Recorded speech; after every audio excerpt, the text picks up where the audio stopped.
मुझे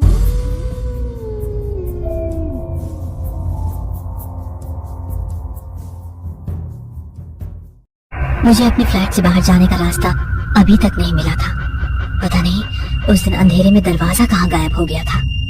जब लाइट्स खुली तो मैंने देखा कि नताशा और रेणुका वहां से गायब है। रवि और इश्मित भी इधर उधर देखकर बोले, ये दोनों कहाँ चली गई? फिर आराम से मेरे कमरे का दरवाजा खुला और मेरे रूम से नताशा आहिस्ता आहिस्ता चलते हुए हमारी तरफ आने लगी। उसके खुले बाल और लाल आंखें देखकर हम तीनों बहुत डर गए थे। उसके हाथ में वही चाकू था जिससे उसने रेणुका को मार गिराया था, लेकिन हमें अभी तक इस बारे में कुछ भी नहीं पता था। नताशा, ये तुम्हें क्या हो गया? मैंने डरते डरते पूछा। नताशा नहीं, छाया। ये सुनते ही रवि और इश्मीत दोनों बहुत ज्यादा डर गए और चीख पड़े। छाया? ये कैसे हो सकता है? तुम तो मर गई थी। हाँ, मैं मर चुकी हूँ तुम लोगों की वजह से, और अब मैं अपना बदला लेने वापस आई हूँ। Happy birthday to you. Happy birthday to you. उसको अपनी तरफ बढ़ता देख रवि और इश्मित दोनों दरवाजे की तरफ भागे और दरवाजा खोलने की कोशिश करने लगे, लेकिन टाइम पर दरवाजा नहीं खुल रहा था। छाया की आत्मा वही गाना गुनगुनाती उनकी तरफ बढ़ रही थी। इश्मित तो अब तक उस तरफ से भागकर दूसरे कमरे की तरफ चला गया, लेकिन रवि अब भी कोशिश कर रहा था दरवाजा खोलने की। छाया की आत्मा ने उसका गला पकड़ लिया और बिल्कुल उसकी आंखों में आंखें डालकर बोली, Happy birthday to you. और इतना कहकर उसने रवि के पेट में चाकू मार दिया। रवि चिल्लाता हुआ वहीं जमीन पर दरवाजे के सहारे सरकता हुआ गिर पड़ा। ये मंजर देखकर मेरी तो चीख ही निकल गई।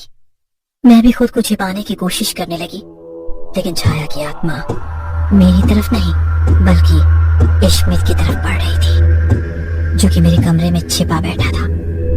मैं डर के मारे पीछे ही रही और छाया कमरे के दरवाजे पर पहुंची। इश्मित ने दरवाजा बंद कर रखा था, लेकिन छाया के एक इशारे से दरवाजा खुल गया और जैसे ही छाया अंदर दाखिल हुई, इश्मित की चीख निकलने लगी। मुझे माफ कर दो छाया, वो तो रवि की पार्टी थी। सब कुछ उसने प्लान किया था, मैंने नहीं। नहीं, उसका तुमने पूरा साथ दिया था। मेरी मौत की वजह तुम भी हो, सजा तुमको भी मिलनी चाहिए।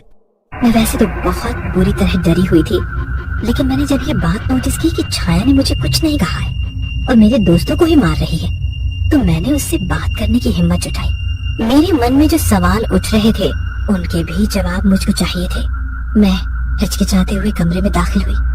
वो इश्मित के बहुत करीब पहुंच चुकी थी। छाया, मेरे दोस्तों को तुम क्यों मार रही हो? क्या बिगाड़ा है इन्होंने तुम्हारा? मेरी आवाज सुनकर वो रुक गई और पीछे मेरी तरफ पलटी। सुनना चाहते हो अपने दोस्तों की करतूत? तो सुनो, ये बात 2 साल पहले की है। कॉलेज में मेरा पहला दिन था और मैं बहुत डरी हुई थी कि सीनियर्स मेरी रैगिंग करने के लिए तैयार होंगे, लेकिन ऐसा कुछ नहीं हुआ। एक लड़का मेरी रैगिंग करने के लिए मुझे टास्क देने वाला था, लेकिन उसी टाइम रवि वहां पर आया और उसको मुझे कोई भी टास्क देने से रोक दिया। मैं खुश हो गई कि यहाँ के सीनियर्स कितने अच्छे हैं। रवि ने मुझे रेणुका और इश्मीत से मिलवाया और ये तीनों मेरे बेस्ट फ्रेंड बन गए। एक दिन रवि ने मुझे अपनी बर्थडे पार्टी में इनवाइट किया और कहा कि फैंसी ड्रेस पार्टी होने वाली है। मैं एक छोटे शहर की सीधी सादी लड़की, मुझे फैंसी ड्रेस के बारे में कुछ पता नहीं था। इन तीनों ने मुझे कहा कि तुम्हारी ड्रेस का इंतजाम हम कर देंगे, बस तुम पार्टी में आ जाना। फिर बर्थडे वाले दिन रेणुका मुझे रवि के रूम में ले गई और तैयार करने लगी।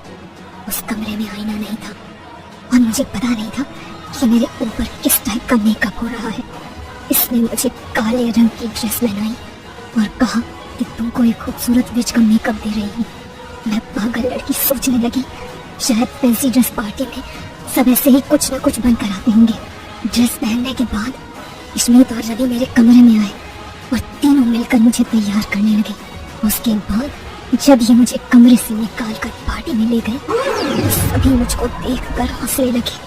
फिर ये तीनों भी उनका साथ देने लगे। वहाँ कोई फैंसी ड्रेस पार्टी नहीं थी, सबने नॉर्मल पार्टी वेयर पहने थे और उनके सामने मैं चुड़ैल के रूप में खड़ी थी। तब मुझे पता चला कि इन लोगों ने मुझे खूबसूरत नहीं बल्कि एक बदसूरत चुड़ैल का मेकअप दिया था। सबने मेरा खूब मजाक बनाया। मैं वहां से जाना चाहती थी मगर इन लोगों ने मुझे जाने नहीं दिया और मेरा हर तरह से मजाक बनाकर मेरी खूब इंसल्ट की। काफी देर बाद जब मैं रोने लगी तो रवि और स्मित ने मुझे सॉरी बोला और वॉशरूम की तरफ मुझे ले गए। इन्होंने वॉशरूम के अंदर बंद करके दरवाजा बाहर से लॉक कर दिया। मेरा मेकअप उतारने के बाद मैं खूब देर तक चिल्लाती रही, दरवाजा खोलने के लिए कहने लगी मगर इन्होंने एक न सुनी और बाहर खड़े हंसते रहे। जब दरवाजा खुला तो चारों तरफ अंधेरा था, ठीक से कुछ नजर नहीं आ रहा था, सिर्फ एक लाइट बल्ब जला और मैंने देखा कि सफेद कपड़े पहने एक डरावनी लड़की मेरे सामने खड़ी है। उससे डर कर मैं उसी हॉल में इधर उधर भाग रही थी, खुद को पागलों की तरह महसूस कर रही थी। बहुत देर बाद जब मैं फूट फूट कर रोने लगी तो कमरे की लाइट्स ऑन हुई और रवि में काफी सारे अपने मेहमानों के साथ हॉल में दाखिल हुए। जो मेरे साथ कमरे में हो रहा था वो सब लोग बाहर पंक्ति में देख रहे थे क्योंकि हॉल में कैमरे लगे हुए थे। अब मेरे सब्र के इम्तिहान की हद हो चुकी थी। सब लोगों को हंसता हुआ छोड़कर मैं वहां से उसी हॉल में भाग निकली।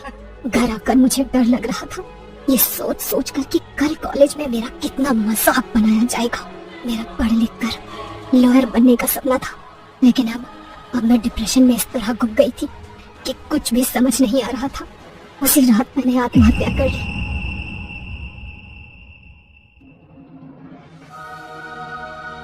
हॉस्टल वालों को अपनी बदनामी का डर था और इन लोगों को जेल जाने का। इन्होंने साथ मिलकर मेरी डेड बॉडी को वहीं हॉस्टल के गार्डन में गाड़ दिया। सिर्फ इतना ही नहीं, इन लोगों ने एक नोटिस मेरे रूम में छोड़ दिया जिसमें लिखा कि मैं अपने एक बॉयफ्रेंड के साथ ये शहर छोड़कर जा रही हूँ। उसके बाद से आज तक मेरे पेरेंट्स मुझसे मिलने के लिए तड़प रहे हैं, मुझे ढूंढते फिर रहे हैं और ये लोग अपनी जिंदगी के मजे लिए जा रहे हैं। इतना कहकर छाया चुप हो गई और उसने अपनी तेज चमकती लाल आंखों से इश्मित की तरफ देखा।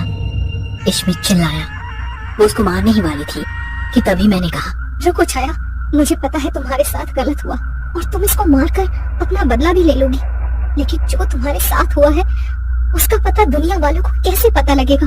तुम्हारे माँ बाप को कैसे पता चलेगा? वो जिंदगी भर तुमको ढूंढते रहेंगे। अगर तुम चाहती हो कि जो तुम्हारे साथ हुआ वो किसी और के साथ ना हो तो तुम्हारा साथ मैं दूंगी, इसको सजा मैं दिलवाऊंगी। मुझे तुम लोगों पर बिल्कुल भी भरोसा नहीं है।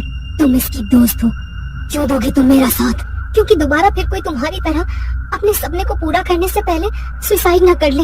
ये सुनकर छाया की आत्मा ने कुछ देर मेरी तरफ देखा, फिर बोली, जिस तरह इसने मेरा तमाशा बनवाया था उसी तरह इसका भी बनेगा। इस पर भी लोग हंसेंगे। इसने मुझे चुड़ैल बनाया था और अब ये अपने आप अपने हाथों से खुद को जोकर बनाएगा। हाँ, तुम जो बोलोगी मैं करूँगा, जैसा बोलोगी मैं वैसा करूँगा, लेकिन मुझे मत मारो।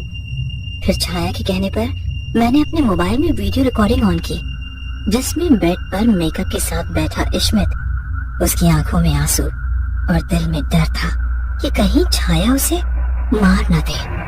इसीलिए दूसरों का तमाशा बनाने वाला आज खुद अपने हाथों से खुद का तमाशा बना रहा था। जब वो पूरा जोकर बन गया तो छाया ने उससे कहा कि जो भी तूने मेरे साथ किया सब इस रिकॉर्डिंग में बयान कर और कबूल कर कि मेरी मौत के पीछे किस किस का हाथ है। फिर इश्मित ने कहना शुरू किया, मैंने और मेरे दोनों दोस्त रेणुका और रवि ने मिलकर हमारी एक जूनियर स्टूडेंट छाया की इतनी बुरी तरह रैगिंग की थी कि उसने सुसाइड कर लिया था।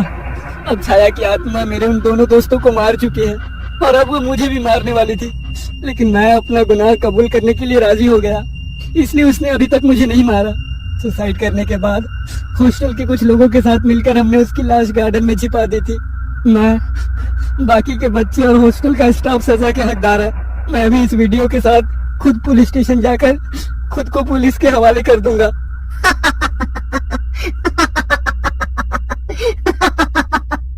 मैंने देर न करते हुए उस वीडियो को अपने व्हाट्सएप ग्रुप और फेसबुक पर शेयर कर दिया और छाया को दिखा दी।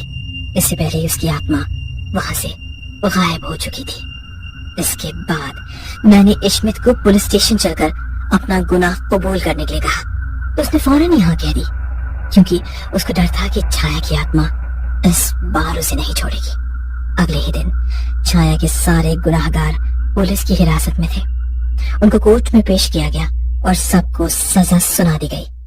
उसके पेरेंट्स को भी पुलिस के थ्रू सब कुछ पता चल चुका था। इश्मित लॉकअप में था। रात के करीब 12 बजे थे। अब उसको सजा तो हो गई थी और राहत भी थी कि अब उसको छाया की आत्मा से डरने की कोई जरूरत नहीं है। Happy birthday to you. Happy birthday to you. Happy birthday to you.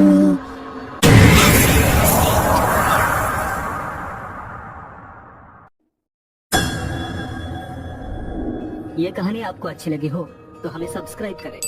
हमारा इंस्टाग्राम और फेसबुक पेज जरूर फॉलो करें। अगर आपके पास ऐसी ही कोई कहानी हो तो हमें कमेंट बॉक्स में भेजें। हम कोशिश करेंगे कि अगली एनिमेटेड स्टोरी आपकी हो।